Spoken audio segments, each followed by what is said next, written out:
A lot of people have been following it. There are two guys here called Majembe. That is the one guy. And the second guy is called Mbavu, the Destroyer. These are guys on social media. I came to learn about them on the socials. We've discussed them here. They are guys who are famous for eating and doing other things on socials, but then now they've decided to have a matchup, and then this particular match has caught a lot of hype. But then there are questions that we've been asking. There have been scenarios where we've seen people dying, on the ring. There are scenarios that we've seen other incidents happening and people getting permanently injured in that world. And today we are lucky in the studio.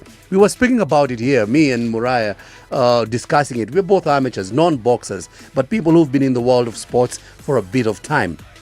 Now, today we're very lucky. In the studio, we have with us Martin Achebi, who's one of the, he's actually the Africa welterweight Muay Thai champion, and he's also a professional boxer, and he'll be telling us a lot more about the fights that that he's been part of.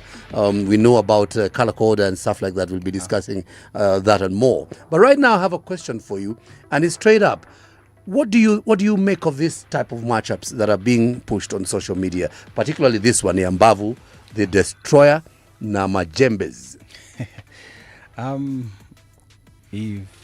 Let me just say, they think they are boxers, and people think they are boxers, but in reality, these guys ain't boxers. These guys are content creators, because I remember in my days when I started boxing, I never went to professional direct. Never went to you have to follow a procedure, and the process is not really, it's a tough process because you have to start in the novices, you go nationals, intermediate, then you go even to Kenya Open, Nairobi Open, national leagues. But these guys haven't passed through any of those steps, so I wouldn't call them boxers. Let me just say they are content creators, and I won't look down on anybody. They whatever they are doing, it's okay. It's okay, let them do what they are doing, but we need to be clear. We need to be clear that whatever thing they are doing is not boxing. They are not real boxers. Okay. Yes. So there are two things here. There are two questions. I like what you're saying, but then there are two questions. Legitimacy. Okay. First of all, can that fight be sanctioned by any boxing organization? We know there are several boxing organizations within the country. Can it be sanctioned by any of them? We are definitely, if they're saying it's a boxing match, and for it to happen, because there's a body, a professional boxing. It's called a Kenya Professional Boxing Commission. Yes, it has to be there to sanction this event because they need referees, they need judges and all that. So if the body is there to sanction this fight, I won't say further, or I won't talk further than that, but I don't think it's supposed to happen. Yeah, tell me about weight. Tell me about weight. That's the other thing that features in this. Yeah, okay. We know that if you're fighting a welterweight boxer, or you're in the welterweight category, by the way, how many kilos are you supposed to be fighting? Welterweight division ni awasewa kilo ngapi? Welterweight division, actually, Africa, locally it's 67. But when you go international, it's 66.5 kgs. Okay. That's welterweight. So 67? Yeah. You can't be, if you're 68? If you're 68, that is a super welter. And if you're 65? 65, that's also welter. Welterweight, but it is junior welterweight. Okay. Yeah. So welterweight is only 66? 0.5 to 67. Yeah. You get? Yeah, basically, if you add half a kilo, you're off that weight category. That weight, yeah. And you know that you take this weight serious because let me tell you, even 1 kg makes a difference. Yeah.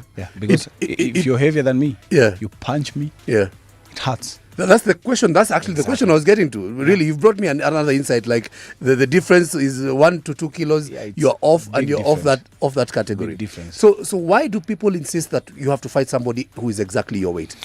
You see, there are rules. There are rules, There are rules, are there weight categories. They have been there even before we were born. Yeah, we were born, we came and found those rules are there. You see, weight makes a difference because I can't fight somebody who's way heavier than me. I fight somebody who's heavier than me. Once they punch me, that punch has an effect. And it's not just an effect like your weight category. It's a big difference. And you know, trust you me, any punch that hits your head, it counts and it hurts. So imagine you getting hit with somebody who's weighing 110 kgs and yet you're 66 kgs. Is that really fair? Okay. It's not fair. So that's why they brought the weight issues. Yeah. So you have to be on weight. You have to you both have to be on weight. Na madama vile wana manch kila saa wanapatikana on FB wakimanch. Are you sure there's nothing about weight watching that is going on there? I don't think these guys will focus on it because very well. I love that absolutely. So his story basically what you're saying should not and cannot be considered boxing. It's not supposed to be. While we are talking about what they eat, okay, we have on board with us a health partner, actually a nutrition partner, who is Tak Pasta. Actually, let me give you this to sample. Let me see. This is Tak macaroni. Okay. We were talking about managing diets. There you go. So this is Tak macaroni. They also have spaghetti. Okay. They have different types of pasta. But then, can you tell me, for example, first of all, you can place it on the table so it doesn't interfere with our sound. But then, tell me, does pasta feature in your diet as a professional? You know, as a professional athlete. For me, it does. Because you know, pasta is also part of protein. It's like it helps you add weight and also to maintain your weight, because there's some food that we need to eat, the carbs, proteins, and vitamins and all that. So you need them in your body, because once you get eating pasta, it's for me. I eat pasta when I'm on season. I'm not even closer to fight, so it helps me maintain my weight. Yeah, because as a professional fighter, I have to walk around a certain weight before fight. Okay. So when I'm close to fight, yeah, I have to cut down to a certain weight, my fight weight. So you have to eat the pastas, spaghetti, the macaronis and all that. Yeah. But some people put rice and all that, but it depends with your body. Wonderful, wonderful. Yeah, check out Tak Pasta. Tak pasta. Yeah, that's the one. And Martin Achebi has just given us a huge endorsement, and he's a sportsman. He knows what he's saying. Yeah, he does know what he's talking about. Finally, just before we get back to catching up on some other action happening in sports this weekend, there's another fight also that is going on. This one we didn't mention earlier. We started with Mbavu the Destroyer. Okay. There's another one that is going on. Mike Tyson. That is being discussed. Rumble in the Jungle Reloaded. Mike Tyson versus Floyd Mayweather. I don't know whether you saw Mike Tyson's last fight. I saw. So what do you think? What do you think about that fight? Is it exhibitionism, or what do you think about such fights being organized? The Sports Garage,